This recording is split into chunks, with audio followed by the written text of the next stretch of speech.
Assalamualaikum warahmatullahi wabarakatuh. Selamat siang semuanya. Di sini kami dari kelompok 2 akan melakukan presentasi terkait dengan mobile commerce. Yang sebelumnya kita sudah membahas tentang e-commerce. Pada kesempatan ini kelompok 2 ditugaskan untuk menjelaskan terkait dengan mobile commerce. Nah, untuk anggota dari kelompok 2 sendiri dapat dilihat di next slide. Anggota kelompok 2 itu sendiri terdiri dari 10 orang anggota, termasuk saya sendiri dari Catur yang akan memimpin jalannya presentasi pada kali ini. Dan ada ke-9 rekan saya, ada Antik Narswari Sabina, Elvira Dewi Safitri, Nabila Aura Syaharani, Putri Sekar Pamuji, Cynthia Dwi Putri, Budi, Marisa Sabarila, Zihan Silviriza, dan juga Rifka Tasya.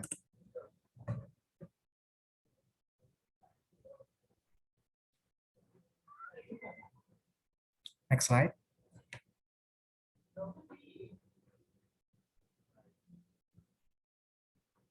Baiklah, pada kesempatan kali ini kita akan langsung membahas terkait dengan mobile commerce. Untuk apa itu mobile commerce akan langsung dijelaskan oleh rekan saya kepada Cynthia Dewi Putri. Saya persilakan. Ada Discord. Di sini saya akan menjelaskan apa itu e-commerce.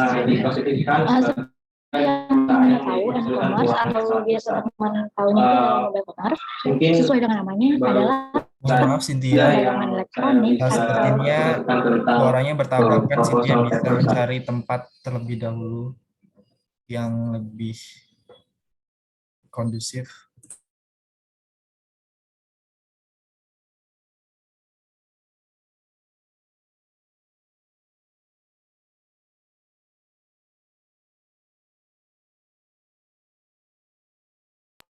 Mohon maaf, suaranya jelas.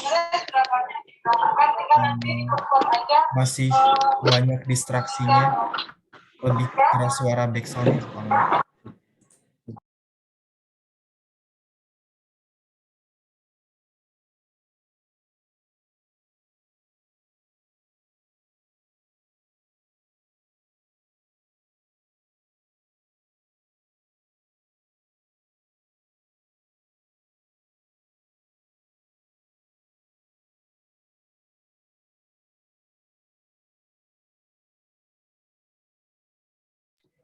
Udah jelas suaranya?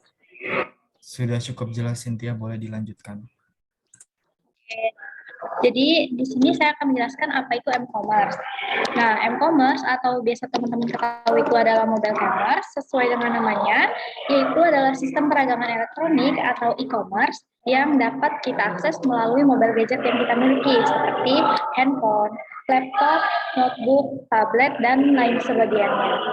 Nah, mobile commerce sendiri merupakan suatu inovasi gabungan antara perdagangan secara elektronik atau e-commerce dan mobile computing.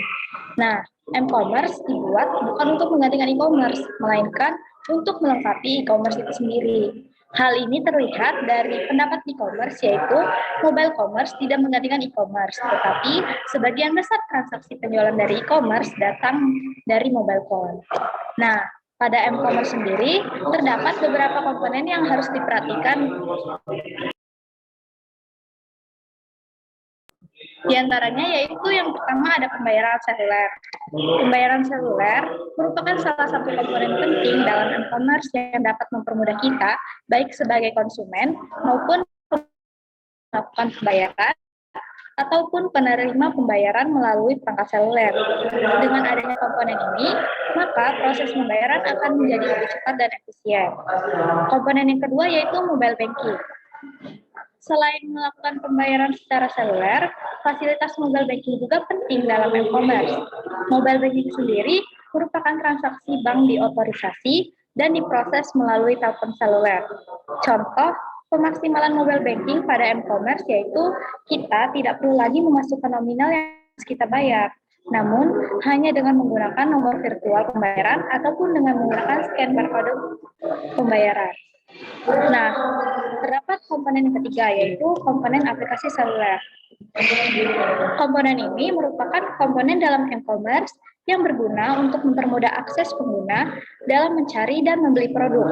Dibandingkan dengan website, mengakses aplikasi dianggap lebih cepat dan efektif. Komponen keempat yaitu periklanan seluler. Periklanan seluler adalah komponen yang berguna memasarkan produk e-commerce di jaringan internet. Komponen ini bertujuan untuk membantu penjual dalam meningkatkan keuntungan. Contoh, pada periklanan seluler yang banyak digunakan pada saat ini adalah Google Ads atau Google AdWords. Komponen terakhir yaitu pemesanan dan reservasi. Fasilitas ini merupakan komponen penting dalam e-commerce, terutama dalam penanganan layanan terkait pemesanan tiket perjalanan maupun reservasi hotel ataupun restoran. Oke, next slide.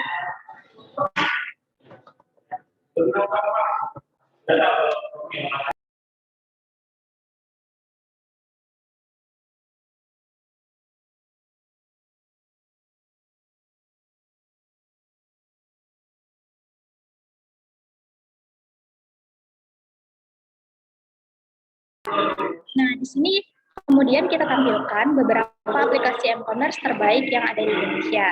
Yang pertama yaitu Marketplace. Marketplace adalah aplikasi e-commerce yang menyediakan banyak barang, mulai dari fashion, makanan, toko, elektronik, dan berbagai macam barang lainnya.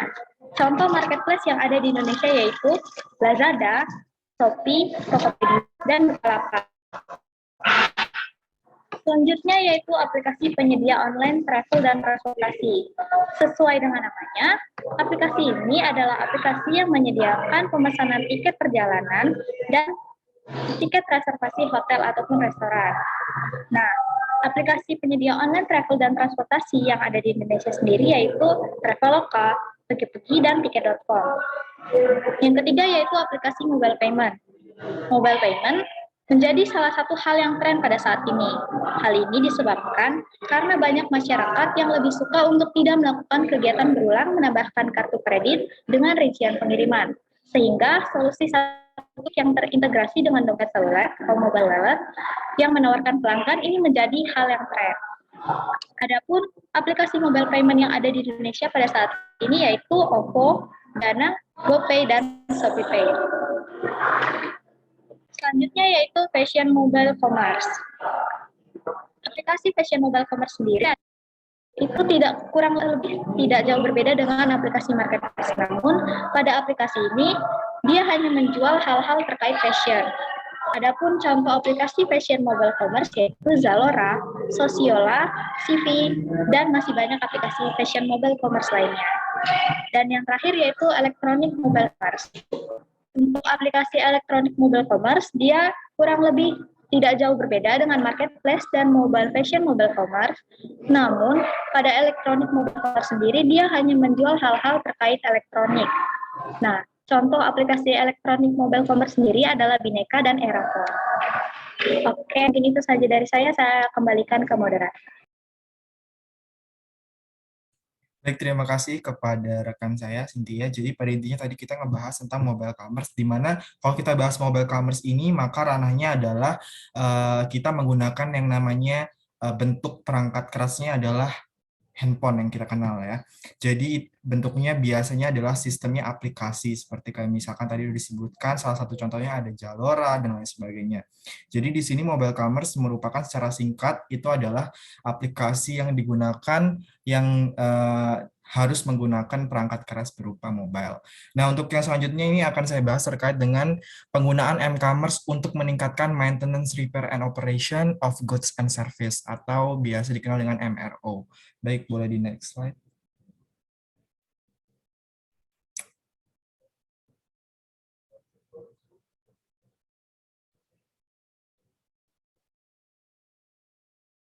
Baiklah, ini mungkin sudah tampil di layar kalian tentang apa itu maintenance, repair, and operation. Jadi MRO sendiri ini merujuk pada produk-produk yang memang dapat mewakili bahan dan diperlukan untuk menjaga operasi tetap berjalan.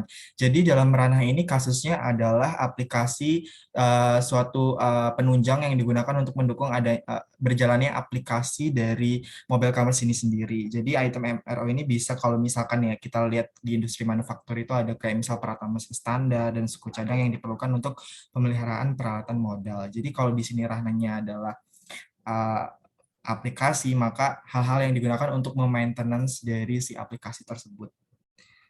Next.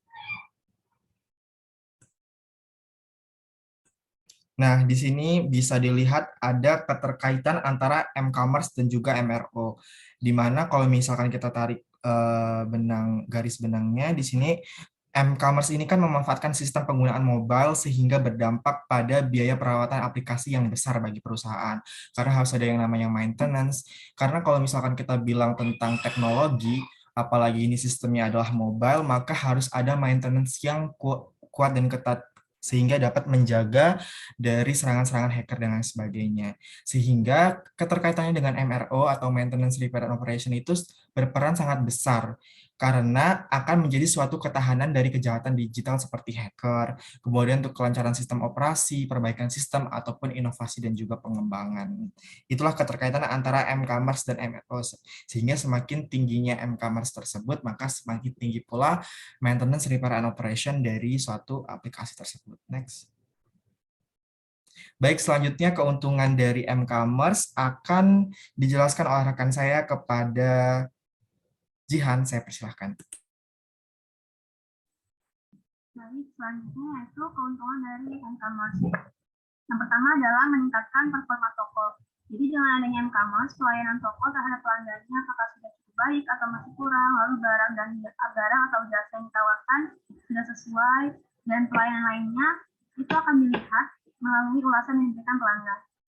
Jadi semakin baik ulasan yang diberikan, maka performa toko yang dimiliki itu akan semakin tinggi, sehingga memunculkan dari toko itu untuk meningkatkan pelayanannya. Lalu yang kedua ada efisiensi waktu. Dibandingkan dengan pasar tradisional, yang mana penjual harus datang ke pasar untuk memulai kegiatan jual beli, tawar-menawar, dan lain sebagainya. Keuntungan selanjutnya adalah menggunakan m-commerce. Ini dapat memudahkan penjual dalam melakukan kegiatan jual beli, khususnya dalam tawar-menawar. Untuk di pasar tradisional itu biasanya kan kita cenderung butuh waktu yang lebih lama untuk melayani pelanggan pada tawar-menawar.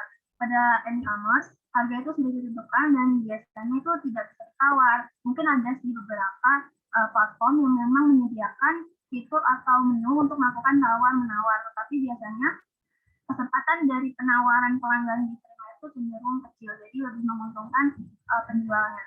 Lalu yang ketiga yaitu mudah untuk dijangkau.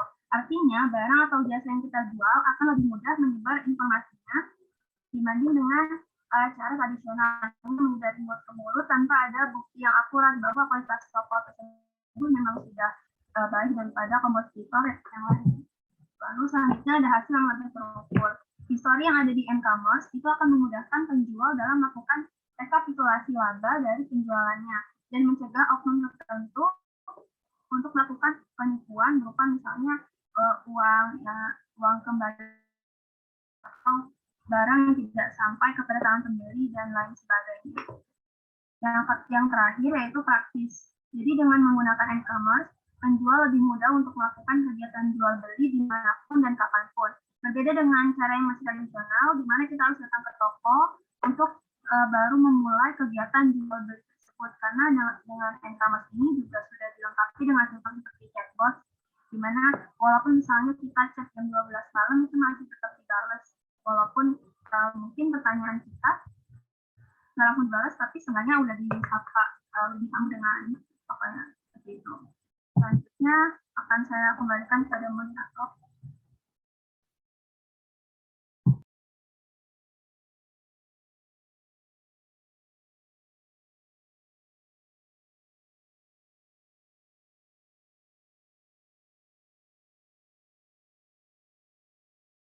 Baik, terima kasih kepada Jihan. Selanjutnya ini kita akan membahas apa sih dari batasan m-commerce itu sendiri yang akan dijelaskan oleh rekan saya kepada Tasya. Dipersilahkan. Oke, terima kasih atas kesempatannya Putra. Di sini saya Rifka Tasya akan menjelaskan mengenai poin keempat, yaitu apa batasan dari m-commerce. Sebelumnya teman-teman sudah dijelaskan oleh Ibu Yunda pada pertemuan sebelum Lebaran kemarin mengenai batasan dari m-commerce ini sendiri. Yang pertama yaitu pengiriman barang tidak bisa dilakukan secara online. Seperti yang kita ketahui, platform belanja online itu bekerja sama dengan lembaga-lembaga lain seperti JNE, Tiki, ataupun JNT untuk melakukan pengiriman barang. Lalu batasan yang kedua yaitu tidak adanya jasa atau servis. Seperti yang kita ketahui bahwa dalam platform belanja online tersebut tidak ada yang menyediakan jasa servis kendaraan, jasa servis HP, ataupun sebagainya. Dan berikut contoh batasan yang dapat kami sampaikan dari kelompok 2, yaitu yang pertama, tidak bisa mencoba produk. Sudah jelas teman-teman bahwa saat kita belanja online, kita tidak bisa mencoba produk yang akan dibeli. Berbeda halnya saat kita berbelanja secara langsung, yang mana dapat mencoba secara langsung produk tersebut. Lalu batasan yang kedua yaitu tidak bisa tawar-menawar. Saat kita belanja langsung seperti di pasar, kita dapat melakukan tawar-menawar untuk mendapatkan harga yang pas dari penjual. Namun saat kita belanja online, kita tidak bisa melakukan penawaran harga. Lalu batasan yang ketiga yaitu tidak bisa mencium aroma. Untuk hal ini contohnya teman-teman adalah saat kita membeli sebuah parfum. Saat belanja secara langsung atau offline, kita biasanya mencium aroma parfum terlebih dahulu sebelum memutuskan untuk membelinya. Namun saat kita belanja online, hal tersebut tidak bisa dilakukan. Lalu batasan selanjutnya yaitu tidak bisa merasakan tekstur. Saat belanja langsung, kita biasanya menyentuh sebuah kain untuk merasakan teksturnya apakah lembut atau kasar. Namun saat online, hal tersebut tidak bisa dilakukan. Itulah batasan-batasan dari m-commerce itu sendiri. Boleh next slide. Lalu poin selanjutnya mengenai faktor apa saja yang membuat para pembeli masih merasa tidak nyaman untuk melakukan pembelian secara online. Adapun faktor yang pertama yaitu tidak bisa mencoba produk. Jadi dikarenakan tidak bisa mencoba produk secara langsung, banyak dari mereka takut jika produk yang mereka beli tidak sesuai dengan foto atau video yang disajikan pada situs belanja online tersebut. Lalu faktor yang kedua, respon yang lambat dari pihak penjual. Dikarenakan tidak bertemu secara langsung, saat belanja online biasanya terdapat banyak pertanyaan dari para konsumen. Contohnya saja seperti mengenai waktu yang dibutuhkan untuk melakukan pengiriman, kapan pesanan akan dikirim, dan informasi produk. Apabila penjual lambat dalam memberikan respon, maka tidak menutup kemungkinan para konsumen tersebut akan merasa tidak nyaman dan beralih ke toko lain, atau bahkan mereka memilih untuk melakukan belanja secara langsung. Lalu untuk faktor yang ketiga, yaitu informasi produk yang tidak lengkap. Jadi teman-teman, apabila informasi produk tidak lengkap, maka akan mempengaruhi penilaian konsumen terhadap produk tersebut. Konsumen akan beralih ke toko lain yang menyajikan informasi yang lebih detail dan lebih meyakinkan. Boleh next slide.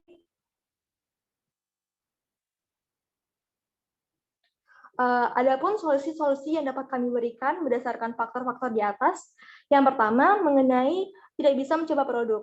Untuk faktor ini solusinya adalah disediakannya layanan penukaran produk dengan batas waktu 7 sampai dengan 14 hari sejak produk diterima. Lalu untuk solusi faktor yang kedua, respon yang lambat dari pihak penjual, yaitu solusinya adalah pihak penjual disarankan untuk memperkerjakan seorang admin khusus untuk merespon chat dari para konsumen. Selain itu, penjual juga diharapkan dapat memanfaatkan fitur bot untuk membalas chat para konsumen secara otomatis. Lalu solusi faktor yang ketiga, yaitu informasi produk yang tidak lengkap, solusinya adalah penjual disarankan untuk menyajikan informasi yang lebih lengkap, seperti disajikannya foto atau video produk, deskripsi detail terkait produk, manfaat produk, kategori produk, keunggulan produk, serta cara penggunaannya. Jadi, apabila bagian-bagian informasi tersebut disajikan dengan lengkap, maka akan menarik minat konsumen dan dapat meyakinkan mereka bahwa mereka telah menemukan produk yang tepat untuk dibeli. Sekian dapat saya sampaikan, saya kembalikan ke moderator. Baik, terima kasih kepada Tasya. Nah, selanjutnya di sini kita akan membahas model multi-stage untuk mobile commerce itu sendiri yang akan dijelaskan oleh rekan saya kepada Nabila Aura. Saya persilakan. Baiklah, terima kasih kesempatannya Putra. Pada kali ini saya akan menjelaskan model multi-stage. Namun, pertama-tama yang perlu dipahami adalah multi-stage adalah sebuah sistem e-commerce yang inti dari model multi-stage untuk m-commerce adalah sebuah sistem m-commerce yang sukses harus mengatasi banyak tahapan yang dialami konsumen dalam siklus penjualannya. Intinya adalah kemampuan pengguna untuk mencari dan mengidentifikasi barang yang akan dijual, mengirimkan nomornya. Gambar berikut adalah menjelaskan tentang model multi-stage itu sendiri. Dari buyer ke search, identification, selection and negotiation, purchasing, product and service delivery, after sales service, ada electronic distribution, dan ada traditional delivery. Boleh langsung next slide untuk penjelasan lebih lengkap ya. Baik, terima kasih. Yang pertama ada pencarian dan identifikasi. Nah, selama pada tahap ini, pembeli akan mengidentifikasi apa yang dibutuhkan dan membuat daftar jumlah dan kode barang yang akan dia berikan ke situs web pemasok. Sebagai imbalannya, supplier memberinya daftar harga saat ini. Pembeli dapat mengidentifikasi barang dan toko termurah sehingga dapat menyesuaikan dengan budget dan kebutuhan yang sedang dibutuhkan. Next slide. Yang kedua ada seleksi dan negosiasi. Setelah penawaran harga diterima dari masing-masing pemasok, pembeli memeriksanya dan menunjukkan dengan mengklik formulir permintaan penawaran, item mana yang akan dipesan dari pemasok tertentu. Pembeli juga menentukan tanggal pengiriman yang akan diinginkan, namun penjual juga dapat menentukan tanggal pengiriman sesuai dengan ekspedisi yang dipilih. Selain harga, kualitas barang dan layanan pemasok, serta kecepatan pengiriman dapat menjadi hal yang penting dalam proses pemilihan dan negosiasi untuk menarik hati pelanggan sehingga menjadi nilai plus untuk barang kita sendiri. Next slide. Lalu ada pembelian. Pembeli melengkapi pemesanan pembelian yang menyebutkan syarat dan harga akhir yang disepakati dengan mengirimkan formulir elektronik yang telah diisi ke pemasok. Pembayaran dapat dilakukan dengan berbagai metode, salah satunya menggunakan uang elektronik dari aplikasi yang digunakan, contohnya Shopee Pay ataupun GoPay di Tokopedia. Next. Ada 4, adalah pengiriman produk dan layanan jasa.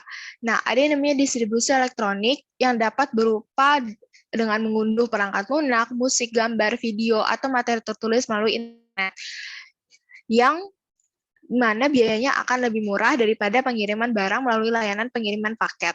Sebagian besar produk tidak dapat dikirim melalui internet, sehingga demikian dalam berbagai cara lain pengantarannya akan menggunakan pengantaran tradisional. Next slide. Lalu yang terakhir ada layanan purna jual. Nah, selain menangkap informasi untuk menyelesaikan pesanan, informasi pelanggan yang komprehensif diambil dari pesanan dan disimpan dalam database pelanggan pemasok.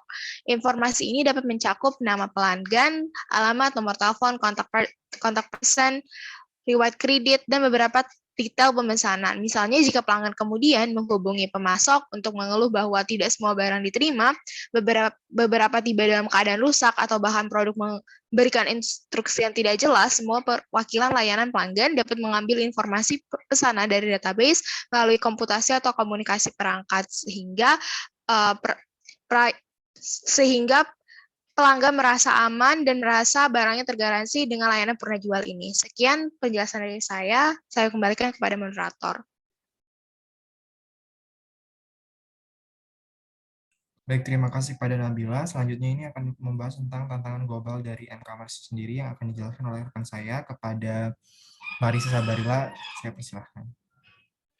Oke, baik. Terima kasih moderator atas kesempatannya. Jadi di sini saya akan menjelaskan mengenai tantangan global dari M-Commerce serta ancaman-ancaman dari M-Commerce itu sendiri. Nah, menurut kelompok kami, tantangan terbesar dari M-Commerce itu saat ini adalah peningkatan keamanan pada sistem M-Commerce-nya. Nah, di sini kita mengambil contoh cybercrime. Kenapa bisa di ini aja balik ya. Jadi mungkin kita semua sudah nggak asing lagi ya dengan cybercrime ini, ya artinya adalah suatu tindakan kejahatan yang melibatkan komputer, jaringan, serta perangkat yang terhubung dalam jaringan. Nah, biasanya pelaku kejahatan cyber ini menargetkan data pribadi atau perusahaan untuk dicuri dan dijual kembali. Terus, kenapa sih ini sudah sering marak terjadi? Karena ini dipengaruhi oleh perilaku masyarakat itu sendiri gitu. Misalnya nih, biasanya hacker atau cracker ini nih memburu korbannya ini, kalau misalnya si korbannya ini sering melakukan transaksi elektronik di ponsel. Jadi dia ini menilai seberapa banyak aksesnya ini paling banyak, maka dia akan jadi korban gitu. Nah, adapun modus cybercrime yang diperkirakan paling banyak dilakukan pada ponsel ini masih teknik phishing, yaitu sebuah teknik menjebak identitas pengguna melalui situs palsu. Nah, menurut data yang saya temukan baik di artikel ataupun jurnal itu pada tahun 2020 ada sekitar 137,7 juta jenis malware yang ditemukan, dan pada tahun 2021 yaitu pada pertengahan tahun yaitu bulan Juni ditemukan sekitar 92,45 juta sampel malware.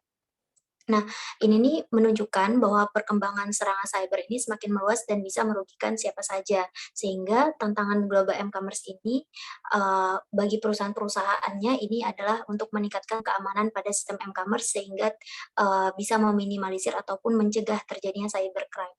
Next slide. Baik, di sini ada 7 ancaman e-commerce. Yang pertama itu adalah kurangnya kesadaran pengguna akan resiko keamanan. Nah, biasanya ini kan penggunanya ini kurang aware gitu ya, misalnya nggak masang PIN di handphone. Nah, ini bisa menjadi peluang besar untuk penyadapan ataupun pencurian data-data yang tidak diinginkan. Lalu ada pencurian informasi personal yang mungkin tidak disadari pengguna, di mana hal ini dapat terjadi melalui pencurian perangkat mobile, Bluetooth hacking, network sniffing, dan sebagainya. Lalu yang ketiga adalah adanya kurangnya kemampuan komputasi pada perangkat mobile. Hal ini mengakibatkan terbatasnya penerapan kriptografi yang dapat digunakan. Lalu adanya virus dan aplikasi yang tidak jelas sumbernya dan mungkin berbahaya.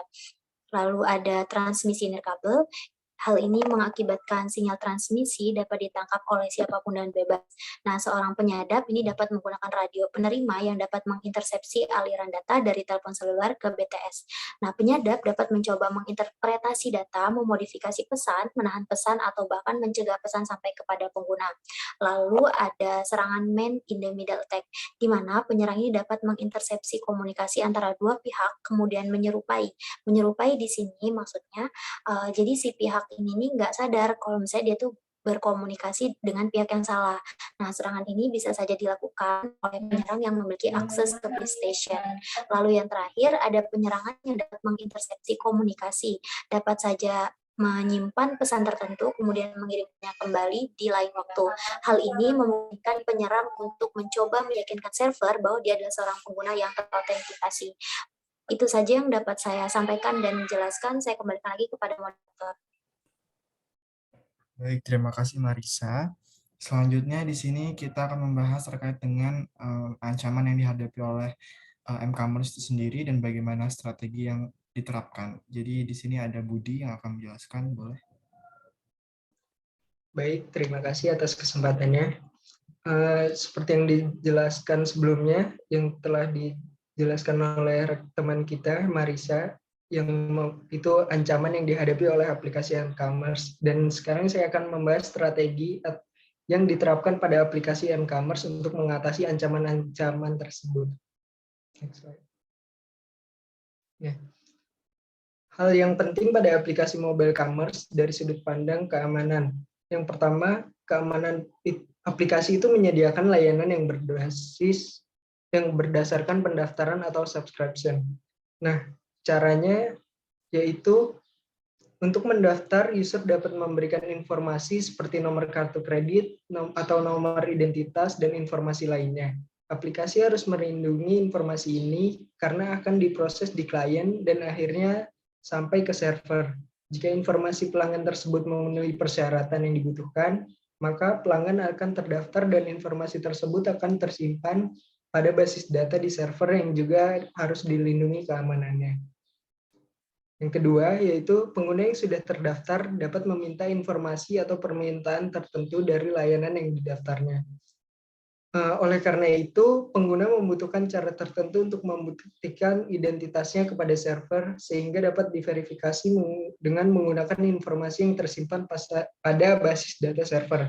Nah, setelah melakukan pendaftaran dan di-input ke server, baru pengguna itu dapat menggunakan aplikasi mobile commerce tersebut.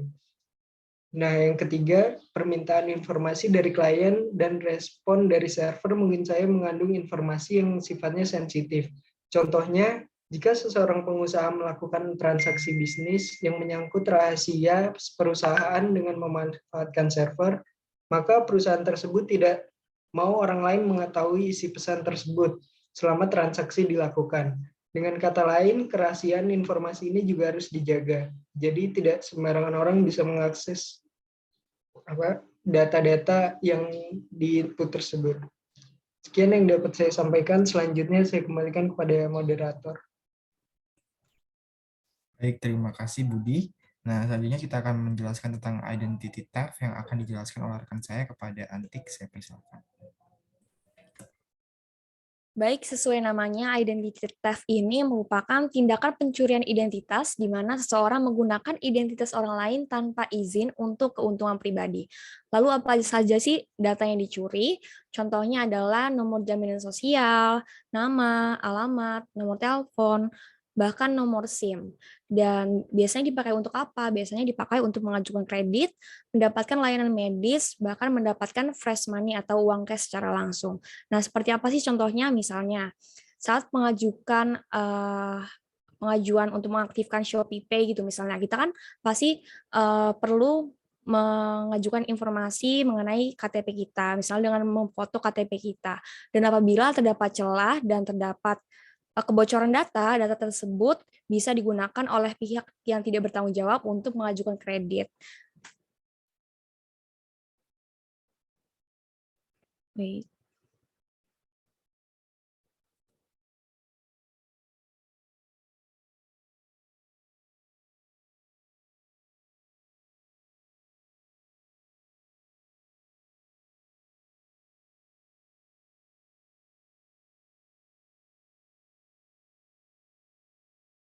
Maaf, terdapat kendala teknis sebentar. Nah.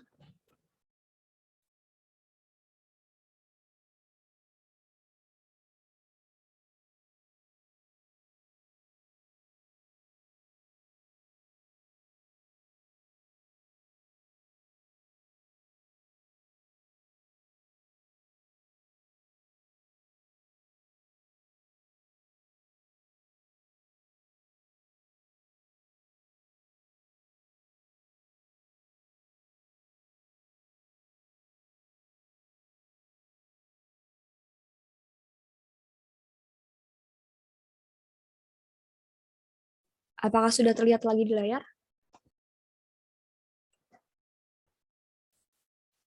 Sudah, Tik. Oke. Saya lanjutkan, dan identity theft ini sangat sering terjadi di m-commerce karena pengguna pasti biasanya memberikan informasi pribadi pada m-commerce seperti nama, lalu nomor telepon, alamat, bahkan tadi seperti KTP, bahkan nomor SIM. Dan juga dari pihak m-commerce sendiri terkadang rentan dengan kebocoran data sehingga dapat memicu terjadinya pelanggaran data dan pencurian identitas.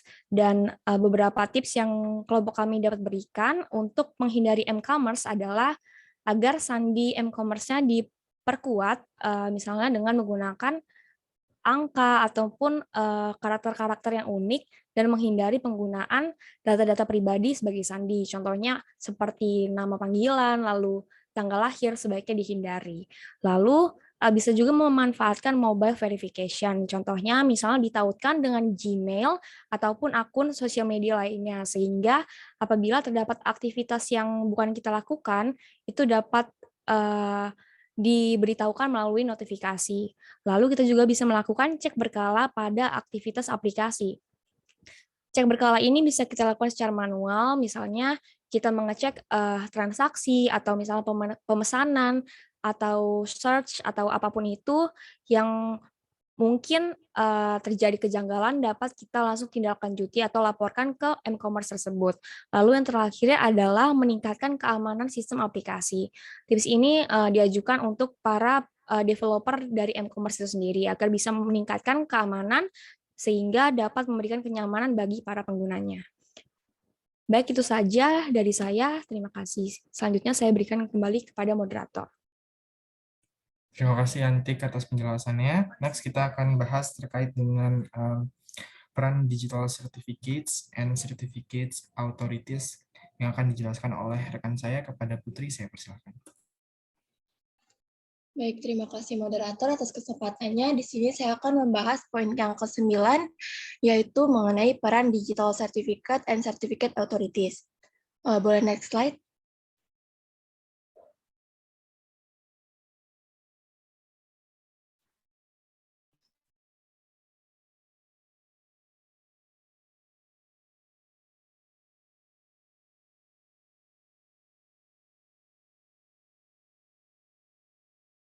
Sebentar, kendala teknis lagi.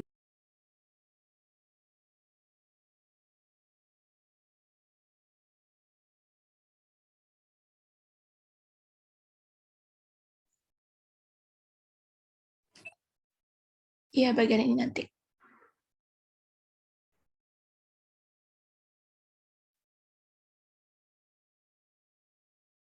Ya, untuk pembahasan pertama yaitu mengenai Certificate Authorities. Dalam kegiatan transaksi yang dilakukan di dunia internet itu tentunya memerlukan suatu perlindungan dan yang sah secara hukum. Nah, perlindungan ini nih dilakukan karena semua hal ini terjalin secara online, yang mana jaringan publik tersebut dapat dimasuki pihak yang tidak beritikat baik atau juga berbagai jenis virus jaringan. Nah, untuk perlindungan pihak tersebut diperlukan kerjasama dengan Certificate Authorities, yang mana Certificate Authorities ini merupakan otoritas yang menerbitkan jasa layanan sertifikat elektronik atau sertifikat digital.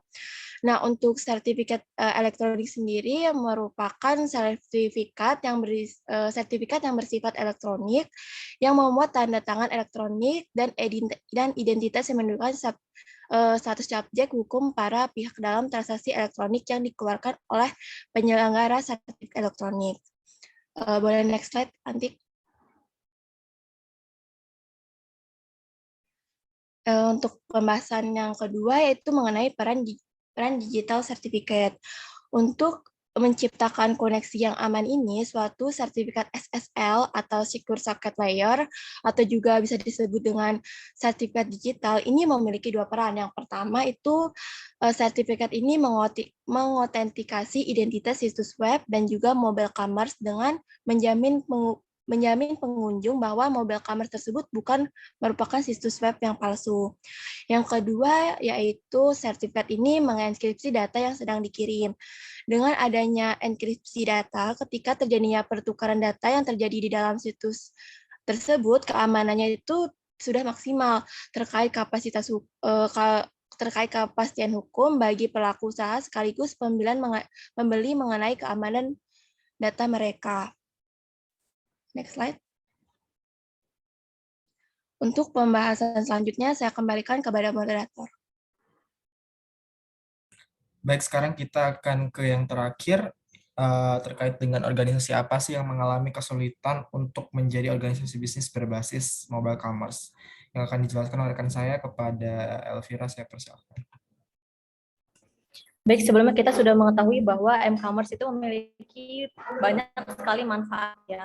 Namun ternyata masih terdapat organisasi yang masih belum bisa nih untuk beralih aktivitas bisnisnya menjadi m-commerce. Nah, organisasinya itu mencakup dari sektor pertambangan, alat berat, di mana berada di sumber daya alam.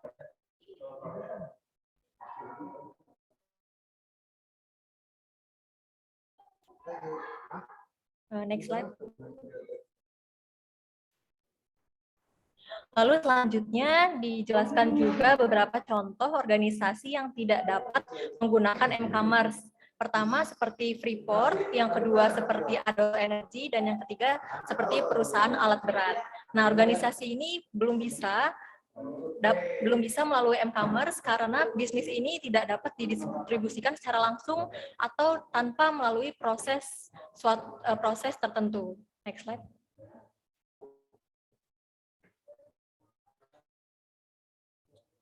Selanjutnya, kesulitan yang dialami perusahaan sektor pertambangan dan alat berat.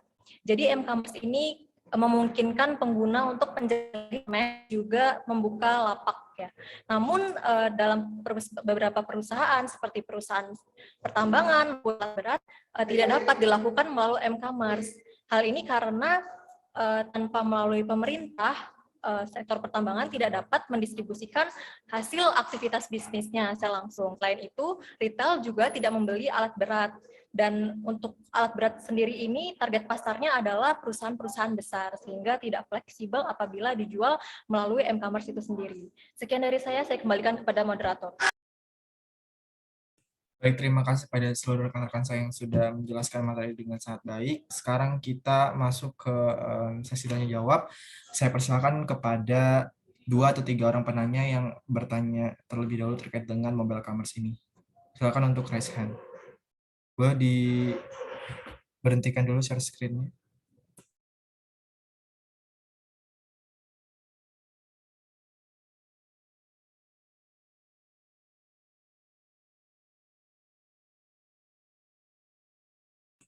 Baik, apakah ada yang ingin ditanyakan kepada kelompok kami?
Baik, sekali lagi kepada rekan teman-teman, rekan sekalian, apakah ada yang ingin ditanyakan terkait dengan mobile commerce?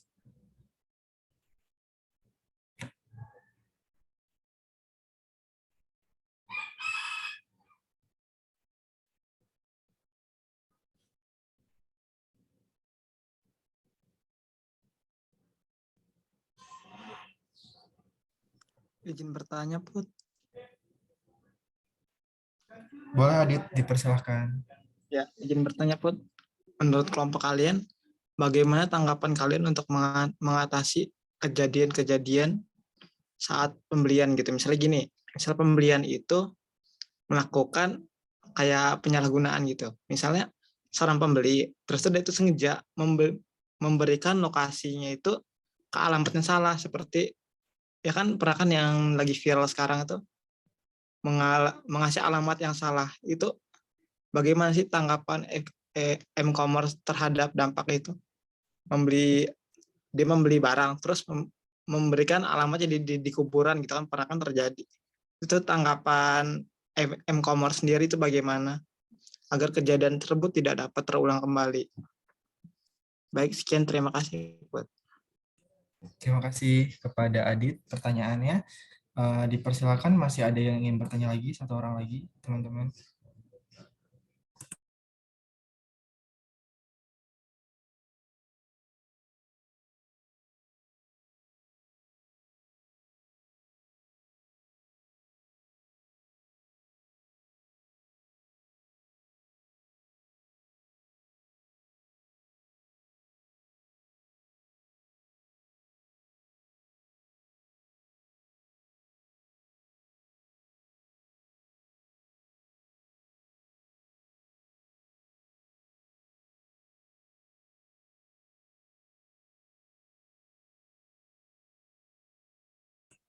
Sembari teman-teman memikirkan pertanyaan yang ingin ditanyakan, mungkin di sini saya bisa menjawab terlebih dahulu terkait dengan pertanyaan yang sudah dilakukan, yang diberikan kepada Aditya. Jadi pertanyaan intinya adalah bagaimana menanggapi adanya kasus, misal sebelumnya apakah suara saya terdengar jelas? Terdengar Putra. Oke, terima kasih.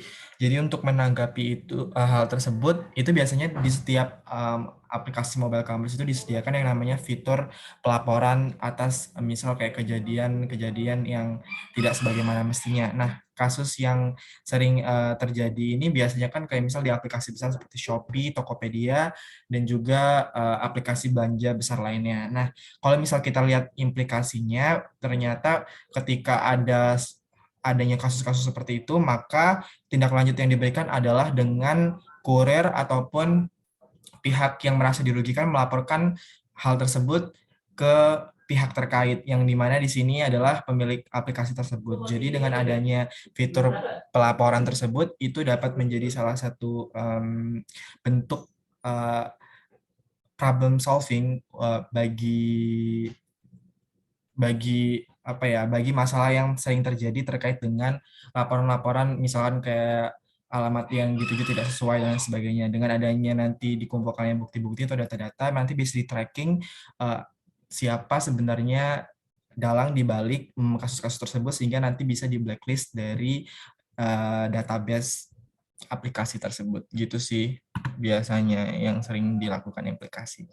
Tapi karena sekarang zamannya udah makin canggih dan juga udah makin improve banget untuk mobile commerce ini, udah sangat minim sekali terjadi adanya kasus-kasus seperti itu, dan juga trust isunya masyarakat untuk belanja online itu juga tidak setinggi dahulu, karena sekarang ini kan udah era transformasi dan banyak orang yang sudah mempercayai belanja melalui via online, melalui e-commerce ataupun mobile commerce. Mungkin dari rekan-rekan saya ada yang ingin menambahkan.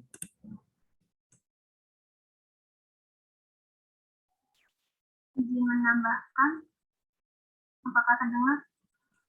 Terdengar, Jihan, boleh. Biasanya itu dari e-commerce memang ada yang kurang gitu loh. Internal control-nya kan memang kurang, pengendalian internal itu kurang, karena contohnya Shopee dengan Tokopedia.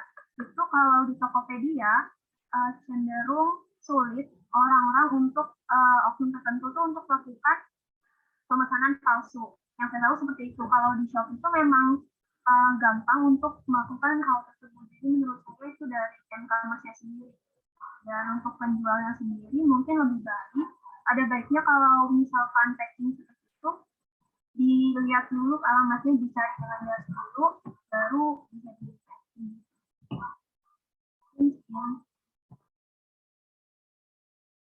Iya, benar sekali. Jadi kalau misalkan kita juga kita pikirkan lebih dalam lagi, biasanya adanya penyalahgunaan alamat ini digunakan ketika transaksi yang berlangsung sifatnya itu COD ya kan. Nah, ketika COD itu juga sekarang filternya itu kayak barang-barang yang termasuk mahal itu tidak bisa dilakukan dengan sistem COD, dan ini supaya menghindari adanya kasus-kasus yang terjadi seperti itu gitu. Jadi kalau biasanya pun kalau misalkan ada transaksi COD itu barang-barang yang memang terjangkau dengan harga yang tidak begitu mahal, sehingga itu juga menjadi salah satu upaya preventif dari si pemilik pihak aplikasi untuk bisa mengurangi hal-hal kasus seperti itu terjadi di pelanggannya atau di kurirnya gitu sih. Gimana, Adit? Baik, Putra, terima kasih sudah sangat jelas. Baik, terima kasih kepada Adit. Baiklah, saya persilakan jika ingin ada yang bertanya. Satu atau dua orang lagi. Izin bertanya. Boleh, Dimas, silakan.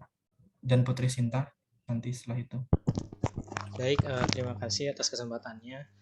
Saya izin bertanya. Kan di dalam m-commerce itu, setiap m-commerce itu kan masing-masing punya yang namanya database atau sistem pengolahan datanya tersendiri kan.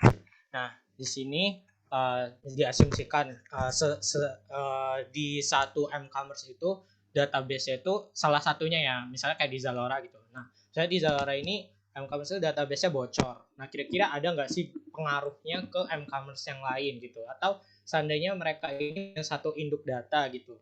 Nah, di induk data ini hanya ngebocorin satu. Nah, kalau yang lainnya itu kira-kira saling berkaitan atau enggak? Dan kalau seandainya ada kebocoran data kayak gitu, kayak mana sih, ada nggak sih solusi yang bisa dilakuin? Apakah harus disambungkan ke data induk atau hanya perlu menyelesaikan di database yang terbocorkan itu aja? Mungkin itu aja. Baik, terima kasih Dimas. Selanjutnya Putri Sinta terakhir. Baik, saya Putri Sinta Revian Fedrik dari kelompok 1 izin bertanya. Mengenai pertanyaan sendiri cukup simpel, saya ingin bertanya mengenai bagaimanakah cara m-commerce ini dapat memperluas jangkauan bisnis sebuah perusahaan. Terima kasih.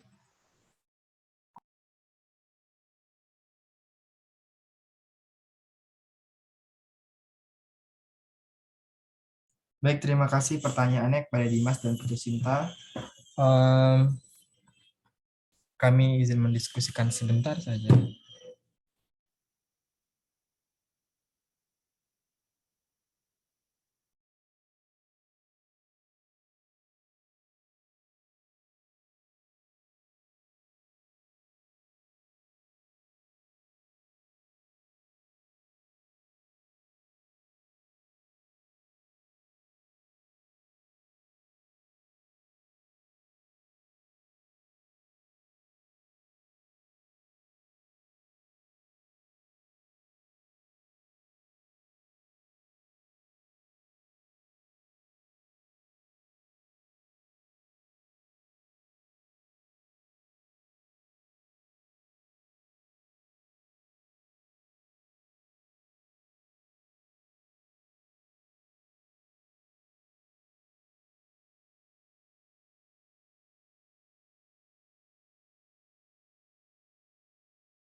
Baik, apakah dari teman-teman rekan kelompok saya ada yang ingin menjawab?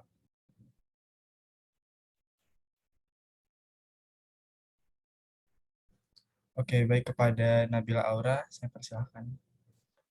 Baiklah, saya akan mencoba menjawab pertanyaan dari Dimas tentang kebocoran data. Menurut kelompok kami, untuk kebocoran data itu sendiri, apabila m-commerce memiliki aplikasi masing-masing, maka tidak akan mempengaruhi m-commerce yang lain, karena memang database suatu m-commerce atau itu kan termasuk data privasi dari pelanggan ya. Suatu e-commerce tidak akan membocorkan data privasi pelanggannya dari satu m-commerce ke m-commerce lain. Sehingga untuk kebocoran data misal di suatu m-commerce tidak akan berkaitan dengan m-commerce lainnya. Seperti itu. Nah, kalau tadi ditanya cara mencegah atau solusinya, sebenarnya saya tidak terlalu tahu mekanisme praktikalnya seperti apa, tetapi berkaca pada kasus Tokopedia pada saat itu, yang dia lakukan adalah memulihkan citra kepercayaannya kepada masyarakat terlebih dahulu.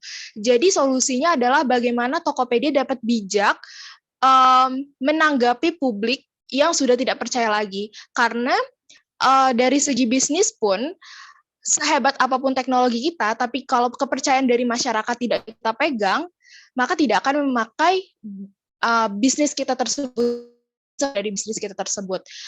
Itu pertama. Yang kedua, pasti di belakangnya pihak dari Tokopedia melakukan investigasi bersama dengan Kementerian Informatika Indonesia dan juga dengan ahli-ahli yang mereka sewa, sehingga data privasi pada saat itu yang diklaim dicuri akhirnya aman terkendali, dan selanjutnya Tokopedia untuk pencegahan lebih lanjut menyarankan kepada para penggunanya untuk melakukan penggantian password secara berkala dan perlindungan dengan OTP, yaitu one time password. Jadi seperti itu jawaban yang mungkin bisa kelompok kami berikan. Mungkin ada teman saya yang ingin menambahkan atau masih ada yang ingin menyanggah. Terima kasih. Baik, terima kasih Nabila. Bagaimana Dimas? Menurut saya sudah cukup jelas. Terima kasih atas jawaban. Sama-sama Dimas. Oke, baiklah kalau untuk itu sekarang mungkin apakah ada rekan saya yang ingin menjawab pertanyaan dari Putri Sinta? Saya persilakan terlebih dahulu.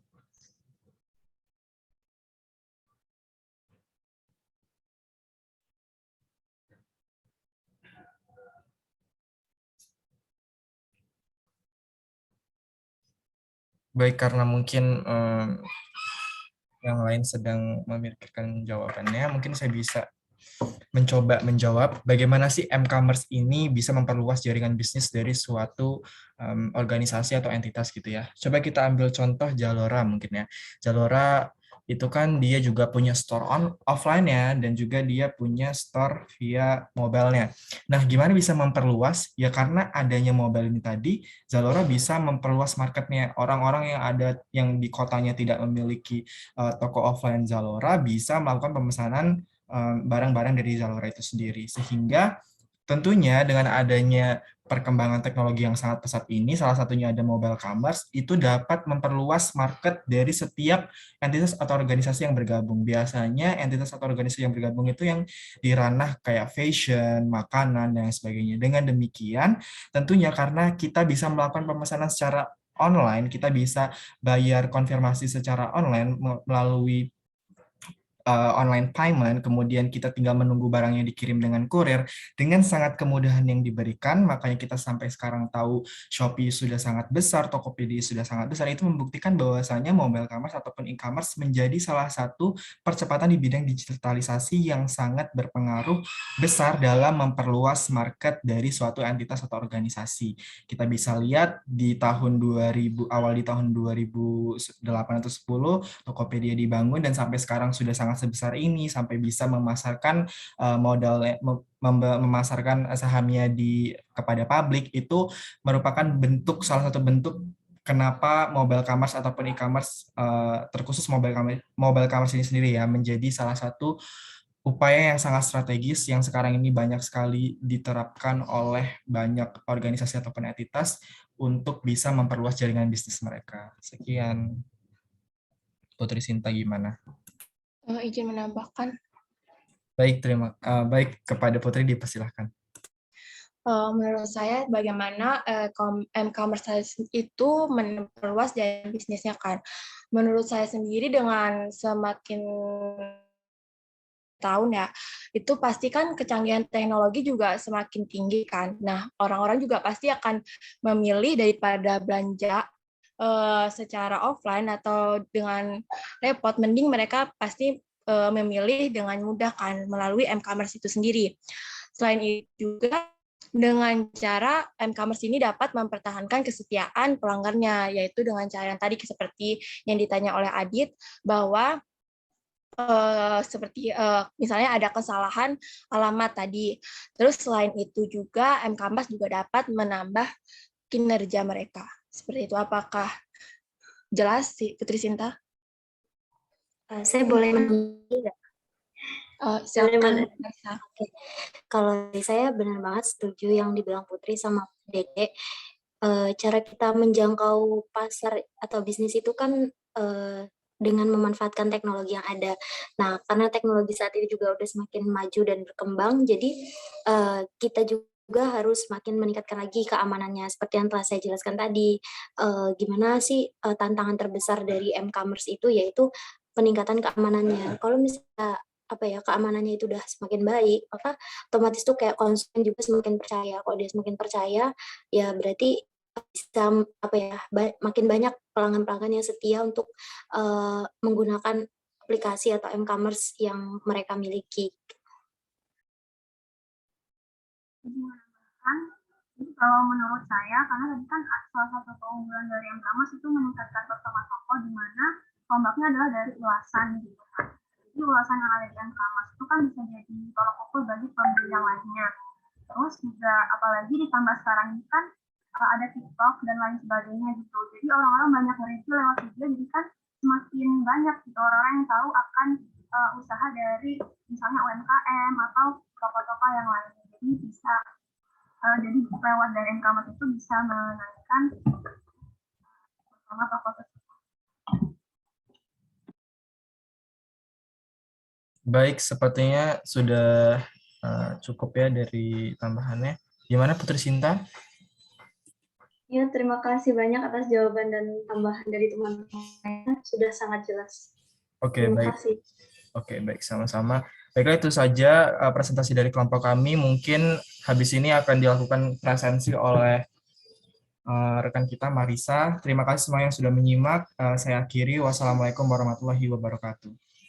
Oke, Waalaikumsalam warahmatullahi wabarakatuh. Mungkin Putra, aku boleh minta tolong nggak untuk SS-in? Boleh, semuanya on cam ya. yang mau on cam dulu.